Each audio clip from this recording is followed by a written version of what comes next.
Hello viewers, welcome back to my channel. आज के इस वीडियो में मैं बात करूंगा क्लास 11th के इलास्टिक वन डायमेंशनल कोलिजन की, मतलब पूर्ण प्रत्यास्थ एक विमीय संघट्ट की। तो आइए शुरुआत करते हैं आज के इस वीडियो की।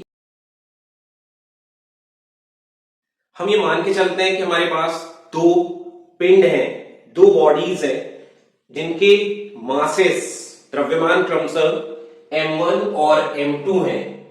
तो ये मान लीजिए हमारा पहला निकाय हो गया, पहला पिंड हो गया जिसको हमने कहा A, और ये हो गया हमारा दूसरा बॉडी, दूसरा निकाय जिसको हमने कहा B।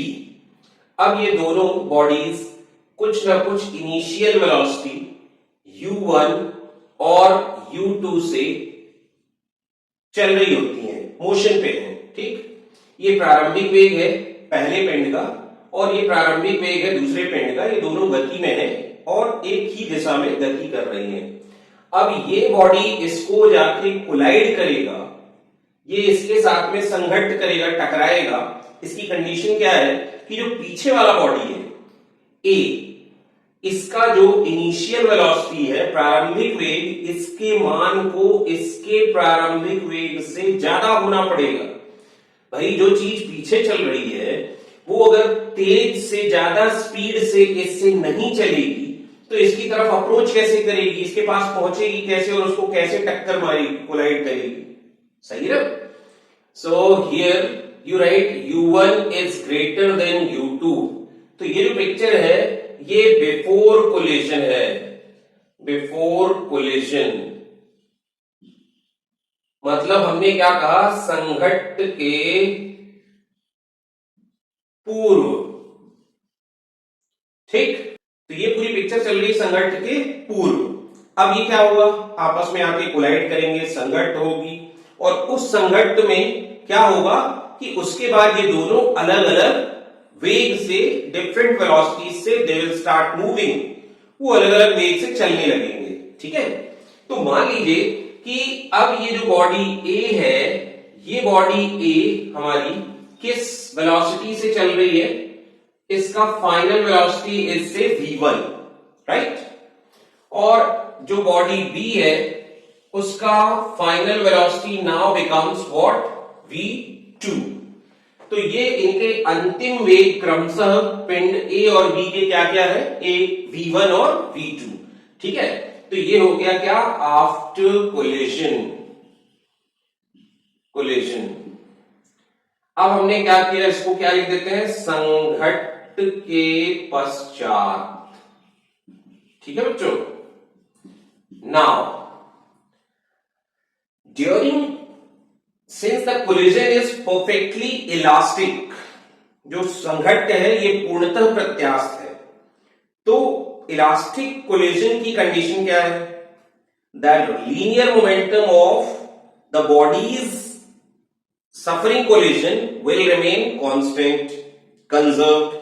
तो संघट्ट के दौरान उन पिंडों का जो रैखिक संवेग है वो क्या होगा, वो संरक्षित होगा। ठीक है, और साथ ही साथ दूसरी कंडीशन क्या है जो इसको पूर्णतः प्रत्यास्थ या परफेक्टली इलास्टिक बनाएगा, दैट इज काइनेटिक एनर्जी, गतिज ऊर्जा भी उनकी क्या होगी, संरक्षित होगी। Kinetic energy will remain constant. तो अब हम ये दोनों कंडीशंस को यूज करते हैं एंड वी मूव फॉरवर्ड। तो चलिए हमने क्या लिखा, हमने लिखा अकॉर्डिंग टू द कंजर्वेशन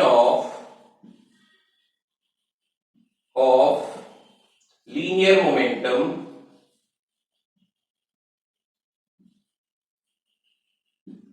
तो आप ये जो लीनियर मोमेंटम कंजर्वेशन से आप क्या लिख सकते हैं, इन हिंदी वी कैन राइट रैखिक संवेग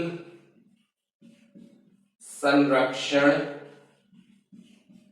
नियम से हम क्या लिख सकते हैं, हम लिख सकते हैं, we can write total initial momentum of bodies और system that is equal to total final momentum of the system।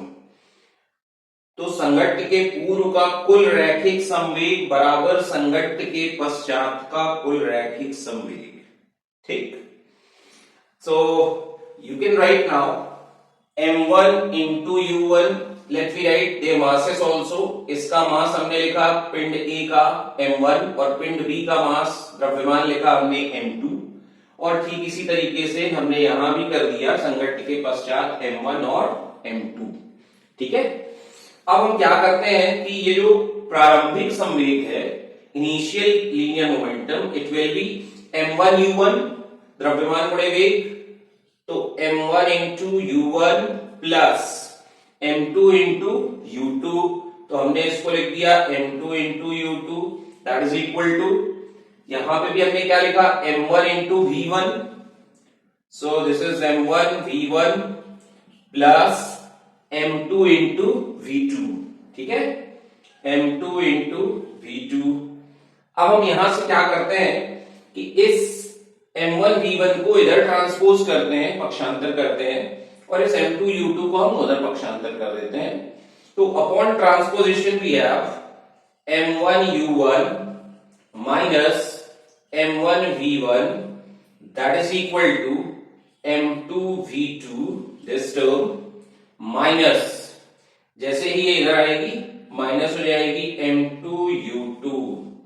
Now do one thing, यहां पे m1 कॉमन है, यहां पे m2 कॉमन है, we can write these terms as common. तो हमने इसको क्या लिखा m1 as common, u1 minus v1। Now thereafter m2 is here common, inside you write v2 minus u2। अब let's we call this to be equation number 1। अब हमने इसको equation 1 बोल दिया। ठीक, अब इसके बाद आगे चलते हैं। तो अब हमारा क्या है कि जो कोलिजन है, संघट्ट है, ये क्या है, परफेक्टली इलास्टिक, पूर्ण प्रत्यास्थ है। तो हमने अब गतिज ऊर्जा संरक्षण, conservation of kinetic energy law use करना है। ठीक, so we write now according to the law of conservation of Ke, kinetic energy, हमने इसको हिंदी में क्या लिखा कि गतिज ऊर्जा संरक्षण नियम से, राइट। चलिए, तो ये क्या कहता है कि कोलिजन के पहले का kinetic energy total of the system that is equal to kinetic energy total of the system after collision. तो संघट्ट के पहले की पूर्ण गतिज ऊर्जा तो क्या होगी, वहां पर देखिए हाफ m1 और u1 का square plus half m2 u2 का स्क्वायर। ये हमारा क्या हो गया, संघट्ट के पहले की कुल गतिज ऊर्जा, right. Before collision it is the total kinetic energy. अब हम बात करते हैं फाइनल काइनेटिक एनर्जी की। तो फाइनल काइनेटिक एनर्जी हमारी क्या लिखेंगे हम after collision, half m1 v1 square plus half m2 v2 square. ठीक है, अब यहां से हम क्या करते हैं कि हाफ हाफ कॉमन लेके दोनों साइड से we can strike it off, काट सकते हैं उसको, है ना। तो हमने ऐसा किया, हाफ यहां से कॉमन लिया, here we have m1 u1 square plus m2 u2 square that is equal to, यहां से भी हमने हाफ कॉमन लिया and we have thereafter m1 v1 square plus m2 v2 square. अब ये जो उभयनिष्ठ पद है इसको आप यहां से कट कर सकते हैं। अब इसको आप क्या करिए, वहां पक्षांतर करिए और इसको यहां पक्षांतर कर दीजिए। तो ट्रांसपोज करने के बाद after transposition we have m1 u1 square minus this is m1 v1 square that is equal to m2 v2 square minus this is m2 u2 square. तो अब देखिए यहां से भी m1 कॉमन है, यहां से m2 कॉमन है, तो हम इसको लिख सकते हैं कॉमन। अभी हमने क्या लिखा है यहां पर m1 inside we have u1 square minus v1 square that is equal to, here from you have m2 as common, thereafter v2 square minus u2 square. Now let me call this to be equation number 2. अब हम इसको मान लेते हैं कि ये समीकरण number 2 है। अब समीकरण 2 को भाग दे देते हैं हम 1 से। Dividing equation 2 by 1 we have dividing equation 2 by 1 we have, समीकरण 2 को 1 से भाग देने पर, ठीक। तो देखिए यहां पर लेफ्ट हैंड साइड पे बाएं पक्ष में क्या मिलेगा हमें मिलेगा m1 u1 square minus v1 square, ये वाला, और वहां से उसका बाएं पक्ष उठाइए, divided by m1 u1 minus v1 which is equal to, इसका दाहिना पक्ष राइट हैंड साइड लीजिए, m2 inside v2 square minus u2 square divided by, इसका राइट हैंड साइड लीजिए, m2 into v2 minus u2। अब देखिए यहां से m2 कट हो जाएगा, यहां से m1 कट हो जाएगा, सही है। तो देखें यहां से a square minus b square की आइडेंटिटी लगा सकते हैं हम, राइट। तो अगर हमने यहां पर a square minus b square की आइडेंटिटी यूज की तो हम क्या लिख सकते हैं, u1 minus v1 a minus b into a plus b, ठीक है।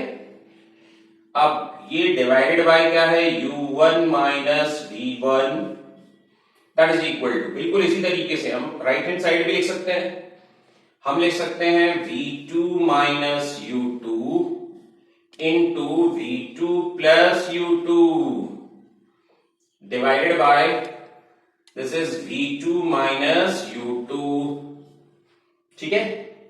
अब इधर पे देखें, ये कैंसिल हो जाएगा इससे, ये कैंसिल हो जाएगा इससे, now we are left with these two terms, और हमारे पास मात्र ये 2 टर्म्स है दोनों।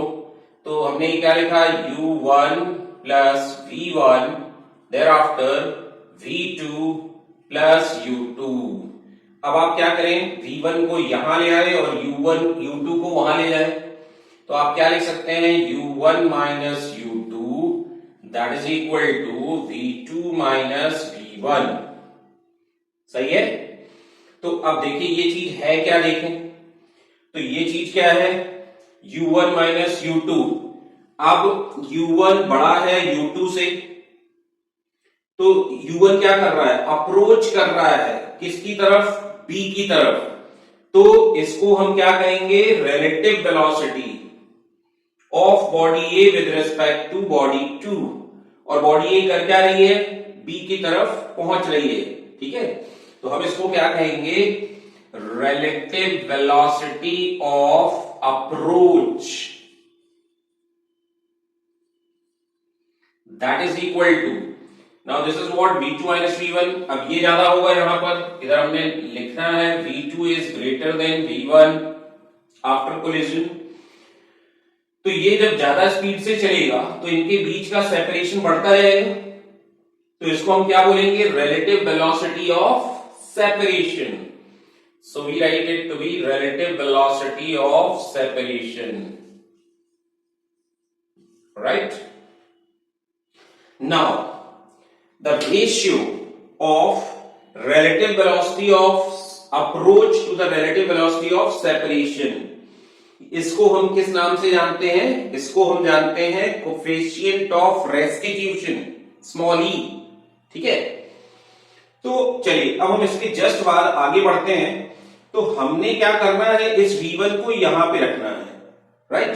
तो अब हमारी अगली इक्वेशन जो बनने वाली है, देखिए वो क्या बनने वाली है, वो बनने वाली है v1 u1 plus v1 minus u2 that is equal to v2। हमने कुछ नहीं किया है, इसको यहां ट्रांसपोज किया है, पक्षांतर किया है, और ये 2 टर्म अपनी जगह ऑलरेडी है, u1 माइनस u2, खाली ये प्लस v1 जाके वहां पर बैठ गया है। So let we call this to be equation number 3। ये समीकरण हमारा तीसरा बन गया। अब हम क्या करते हैं कि ये जो समीकरण 3 से V2 का मान है, इसको उठाकर हम कहां रखते हैं, समीकरण नंबर 1 में। तो जैसा कि आप देख पा रहे हैं कि हमारा इक्वेशन नंबर 1 था, समीकरण 1 था, और जैसा मैंने बोला कि हम समीकरण 3 से, इक्वेशन 3 से V2 की वैल्यू उठाते हैं, V2 का मान उठाते हैं और यहां पर रख देते हैं, राइट। तो अब देखिए कि हमें आगे क्या मिलने वाला है, राइट। तो अपन ने लिखा m1 into u1 minus v1 that is equal to m2 into, now v2 हम वहां से ले रहे हैं, what is that, u1 plus v1 minus u2 minus this u2। अब ये खाली हमने क्या किया है, v2 का वैल्यू यहां पे रखा है, v2 का मान रखा है, ठीक है। अब आगे बढ़ते हैं, तो यहां पे देखें m2, now this is minus 2u2, तो आपने क्या लिखा, u1 plus v1 minus 2u2, right. और इसको आपने लिखा m1 into u1 minus v1। अब क्या करते हैं हम कि इस v1 की वैल्यू को इधर भेजते हैं और ये दोनों वैल्यूज को हम यहां ट्रांसपोज करते हैं, पक्षांतर करते हैं, ठीक है। तो देखें m1 u1 ये वाला, और यहां से ये जो m2 u2 है उधर जाएगा तो माइनस हो जाएगा m2 u1 माइनस के साथ। अब इसके बाद ये वाला जो टर्म है, जब इसमें मल्टीप्लाई होकर यहां आएगा तो प्लस बन जाएगा 2m2 u2, सही है। देयर आफ्टर ये वाला जो टर्म है इधर जाके पॉजिटिव कन्वर्ट होगा और आप क्या लिखेंगे, m1 इंटू v1 plus m2 into v1। अब इधर से देखें, इधर से हम कॉमन क्या कर सकते हैं, u1, तो अभी हमने इसको लिखा क्या, m1 minus m2 into u1 ये वाला plus 2m2 u2 that is equal to, देखें यहां से क्या कॉमन हो सकता है, v1, तो हमने इसको क्या लिखा है, m1 plus m2 into v1, सही है। अब इसको आप क्या करिए, क्रॉस मल्टीप्लाई कर लीजिए, तिर्यक गुणा करिए, तो आपको क्या मिलेगा, m1 minus m2 into u1 plus 2m2 u2 divided by m1 plus m2, and this is the value of velocity of body A after collision, संघट्ट के पश्चात अंतिम वेग, ठीक है। अब इस मान को प्राप्त करने के बाद आप इसके मान को समीकरण नंबर 3 में रख देंगे, तो आपको क्या मिल जाएगा, v2 का मान। So just by placing the value of this v1 in equation 3, you'll get the value of v2, right? The velocity, final velocity of body B after collision. तो चलिए अपन आगे बढ़ते हैं। So using now equation 3, we have, what do we have, u1 plus v1. Now this is v1. So m1 minus m2 into u1 plus 2m2 u2 divided by m1 plus m2. This is the value of what, v1, इसका मान रखा हमने खाली। Now this minus u2 ये हमने लिख दिया और ये बन जाएगा किसकी वैल्यू, v2 की वैल्यू, राइट। अब हम क्या करते हैं, एलसीएम लेते हैं, लघुत्तम समापवर्तक, और फिर इसके बाद आगे देखिए क्या आएगा हमारे पास। अभी हमने एलसीएम लेना है, so the LCM is m1 plus m2, ये हमारा एलसीएम हो गया। अब इसको आप मल्टीप्लाई करेंगे किसमें, u1 में, m1 plus m2 times what u1 plus, अभी आप ब्रैकेट ओपन कर लें, आपको मिलेगा m1 u1 minus m2 u1 plus 2m2 u2 minus, अभी देखें इसमें भी आप इसका मल्टीप्लाई करेंगे, एलसीएम जो आपका आया था, तो आप क्या लिखेंगे m1 plus m2 times what u2 and this will give you the value of v2। ठीक है, v2 का मान मिलेगा। तो अभी हमने ये एलसीएम एज इट इज लिख देना है, m1 प्लस m2। अब यहां से इसको ब्रैकेट ओपन कर लें, आपको मिलेगा क्या m1 u1 प्लस मिलेगा m2 u1 प्लस मिलेगा m1 u1 माइनस मिलेगा m2 u1 प्लस मिलेगा 2m2 u2 माइनस मिलेगा m1 u2 माइनस मिलेगा m2 u2 that is equal to v2। ठीक है, अब यहां से देखिए कुछ अगर कैंसिल हो रहा है तो यहां से m1 u1 और यहां से m1 u1 ये वाला टर्म देखें 2m1 u1 हो जाएगा। अब m2 u1 और m2 u1 ये और ये कैंसिल हो जाएंगे, प्लस माइनस सेम टर्म बचा क्या हमारे पास में m1 u2। अब देखें ये m2 u2 को देख लीजिए और ये 2m2 u2 माइनस होगा इसमें, तो ये बचेगा plus m2 u2 plus m2 u2 minus m1 u2 divided by m1 plus m2 that is equal to v2। अब हम क्या करेंगे, यहां से देखें 2m1 u1 प्लस यहां से आप u2 कॉमन ले सकते हैं, m2 minus m1 into u2 divided by m1 plus m2। ये आ गया क्या आपकी final velocity of body B after collision, संघट्ट के पश्चात पिंड B का वेग। ठीक है, तो इस तरीके से आप पूर्णतः एक विनीय प्रत्यास्थ में संघट्ट के पश्चात दोनों पिंडों का वेग निकाल सकते हैं।